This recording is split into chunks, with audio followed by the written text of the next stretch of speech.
Good morning, everyone. Welcome into Happy Friday Mornings with Loretta. So, today we're stepping into a world of mystery, Christmas magic, and unforgettable storytelling. Mistletoe Murders is back for season 2, and we cannot get enough of the charm, the suspense, and heart. Joining me are the incredible leads who bring this world to life, Sarah Drew and Peter Mooney. Thank you so much for being our guest this morning. Loretta, you're on the wrong interview. No words. You That's know a different what? Hallmark channel. We're doing holiday touchdown today. He did send me that one, and it's Hallmark. I'm so sorry. We're gonna do it over, and then you know what I want to do? Let's roll it back. Let's roll it back. So We're gonna Loretta, roll it back. you have Holland Roden and Matt Daddario. Yes, John did send me that. Okay, so welcome, welcome, welcome. So, Holland, go ahead and tell us about this new movie and everything that's happening with you and Matthew. The Holiday Touchdown, a Bill's Love Story, is a little bit of everything. It's two long-term families that have grown up next to each other in Buffalo, New York, the DeLucas and the Quinns, and we are the childhood friends that are now adults. And I have recently moved back to town, fresh off my medical degree and being a pediatrician. And Gabe DeLuca, Matt's character, is building the new Buffalo Bills Stadium, so are imitating life happening in this film. And there's a bit of a scavenger hunt with trying to find a mystery sender of a secret Santa, and a lot of humor and self-deprecation between the two families. We've got two Sopranos actors like Steve Sherpa and Joe Pantoliano and Tracy Pollan and Caroline Aaron. So there's no short of comedic improv in this one. Absolutely not. Matthew, tell us about your role and how this all happened for you. Well, I play the VP of Stadium Development. It's actually a real position that somebody has, a wonderful guy named John Polka, right?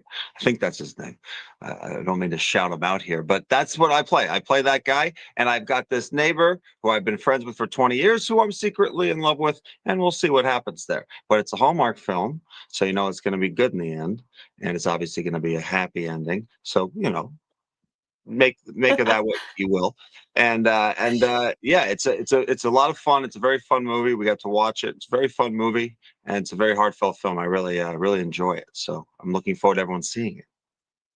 I bet. So, Holland, what was a part that really resonated with you that said, you know what? Yeah, I'm so glad I said yes for this one. Just the love and the heart that's carried in Buffalo, honestly. And there's this enthusiasm that Bill Mafia has, obviously, for the Bills team and the Bills players and the Bills just memorabilia. And Hallmark, people that love Hallmark, it's not that different. And so finding the crossover of people that love Bills and Hallmark is a really unique position to be in. And just getting a chance to be up close and personal to an NFL brand and all the people that make it what it is. And Deion Dawkins, Damar Hamlin, Dawson Knox, Ray Davis, and Joshua Palmer, Sean McDermott. And that's not even including like the legacies that came in. So if you are a fan of the Bills franchise, you're going to love this movie. And if you're a fan of any sports team, it doesn't really matter. Because the fact Yeah. is that if you're a fan of a sports team, you understand what it is to love a team, to have a family that's into a team, to make it part of your culture. And I think that the Bills are, the Buffalo Bills fans are sort of notably very enthusiastic fan base. But I think that if you want, if you understand that feeling of being excited about your team, then I think you're going to be able to resonate with this film. I totally agree. And I was going to say that too, Matthew. It doesn't matter if you're a fan of the Buffalo Bills or not, or another fan. This storyline, and then just the two iconic brands coming together to bring their viewers something that is so loving and just will really all of us rallying, regardless of whose team we normally rally for, because of this movie and this story behind it. I really believe that if you're not a Buffalo Bill, you will start looking at them again and just cheer them on anyway. So, Matthew, what was it for you that made you say yes to this role? Oh man, look, Hallmark is a project, a company I've never worked for them. Everybody knows Hallmark, and this script was very, very, very, very interesting script, and it had something to do with the NFL. It had a fan base, and it was based around a city. And when you do that, you have an element of a sort of a built-in love for the project you're doing, because you're making it as Hollandoff is, as a love letter to Buffalo. So in that way, you know that there's a group of people who are going to be excited about this film, and it's nice to make something for people that are gonna that are looking forward to the project you're making. And so if you like the NFL, if you like football, if you like Christmas, hell, if you like family, if you like love, well, this is the kind of movie for you. So it's got a built-in audience of basically everyone. So that was a very easy pick for me, and it turned out to be the right choice because it was a lovely project to work on, and everybody we've worked with was fantastic. Oh, I love how you put that. Yes, it's something for everybody, whether you like football or any sports team, but we all love Hallmark, right? So I'm going to watch whatever they're doing. For me, it's a yes. That's an easy set. Yes. So I want to ask Holly, is there a role that you feel like prepared you for this role right here today? Like you do it so well. I've heard some feedback about this. And Oh which role gosh, prepared you the most? the part that I hope I'm convinced, I was not necessarily a football fan. I grew up in Dallas, Texas, so my whole family are avid Cowboys fans. And I joke that I wasn't a football fan, but I am a Bills fan. And I am a Bills fan. I have been following their season. I'm completely invested in it, feels like a family. And I am so proud to be a Bills Mafia member now. And so I would say that was my challenge, is to come off as a convincing football fan, and that's the acting portion. And then it became obviously slowly real throughout the filming process and getting to know the Bills. But I would say I did a movie called Tip Line Murders, and for Hallmark, that was a scavenger hunt type of movie. I've done a lot of escape room movies.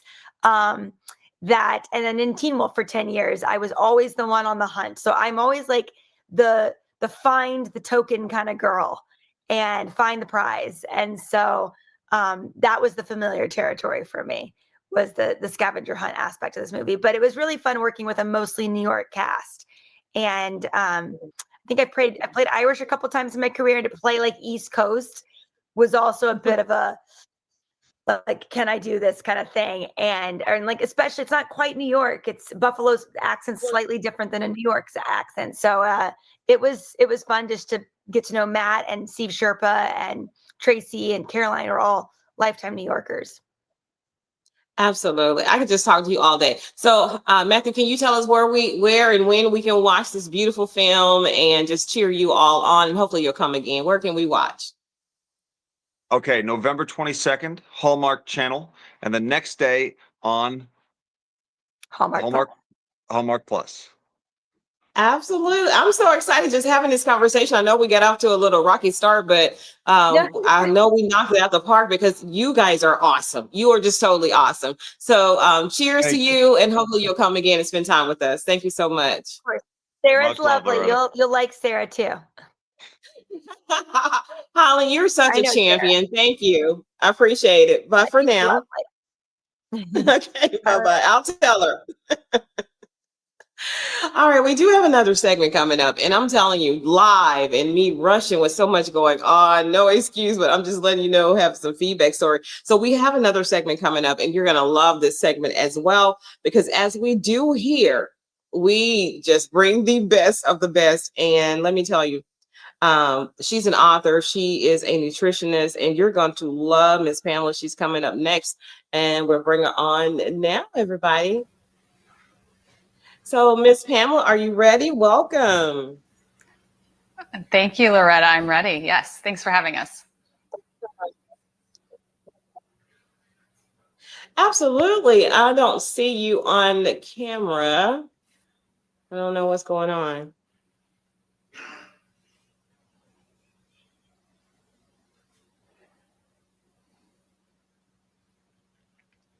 I see you in the studio, and when I bring you on, I'm not seeing it.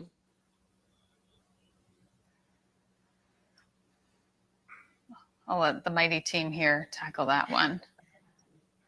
Yeah, can we bring her off and bring her back?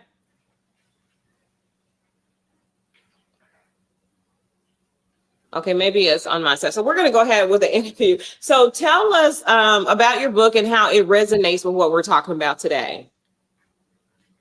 So what we're talking about today is healthy nutrition and just small tweaks that you can implement without overhauling your life, right? Because when we make different habits that actually work for our lifestyle and our health, we can make them stick. So we're going to talk about just small tweaks we can make this holiday season in a way that keeps energy levels steady, glucose levels steady, and just helps us feel healthy and more optimized. Beautiful. So give us some of the realistic ways people can feel better during each busy season. You know, the holidays are one of my favorite times of year, but it's also a time when we start to see our healthy habits slip a little bit, right? We're managing different meal times, different priorities, different exercise, and that can impact our energy. Our energy is on a bit of this roller coaster. And what's happening behind the scenes is glucose fluctuations. So glucose is one of the main energy sources in our body, and the way it behaves behind the scene impacts how we feel. So whether that's how we're focusing, our energy levels, our mood, our hunger, or those longer term health challenges like prediabetes. And why that matters is right now, 1 in 3 American adults has prediabetes and many don't know. And it all ties back to glucose, right? One of these main sources of fuel in our body. But with some small tweaks and with knowing what our glucose is doing behind the scenes from tools like Lingo by Abbott, which is a continuous glucose monitor.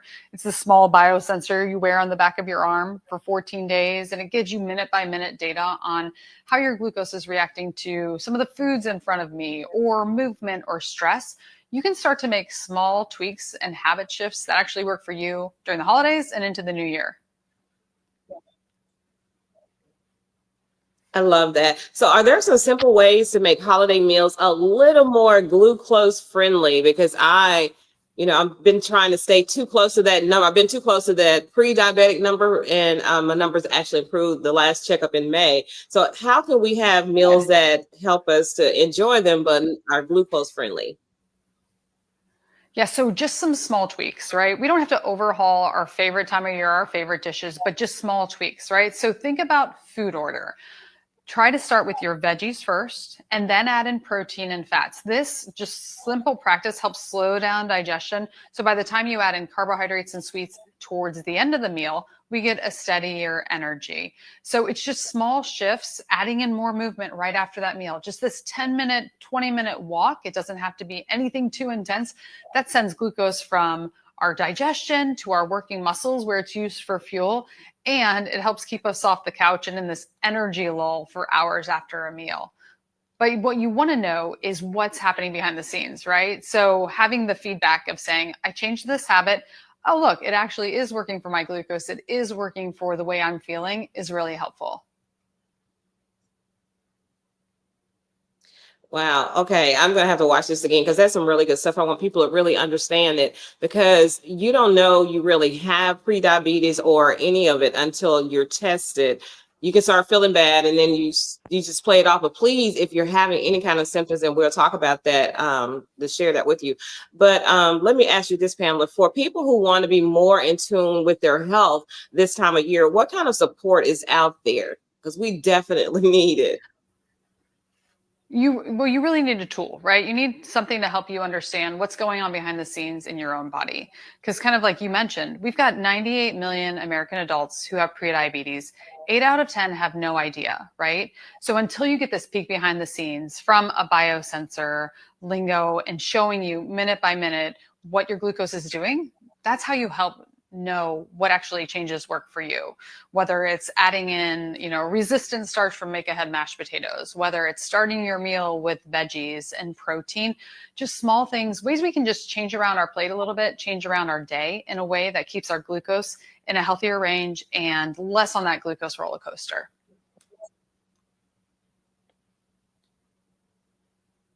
Okay. So do you have a favorite strategy that really works for people?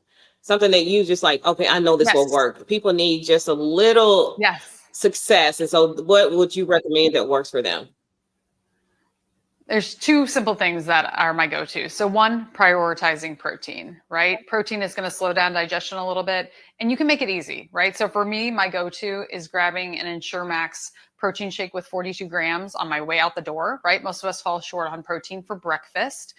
It can also help bridge a busy afternoon when you're kind of scrambling for what to eat for lunch, and then move more. Don't forget to add in just movement after a meal, movement throughout the day, whether it's a walk, whether it's just what we call an exercise snack of 2 minutes of more high intensity exercise, right? Just small bits of movement really do matter. You know what? This is one of my favorite topics when I can help people feel better, not only, by laughing and enjoying a great topic, but also give them some takeaways that can really enhance their lives. So, Pamela, where can we go for more information?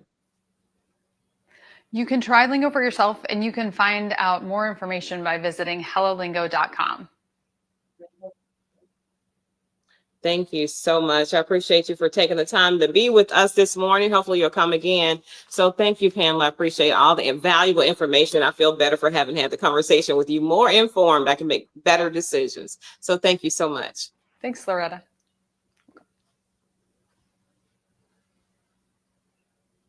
All right. Bye for now.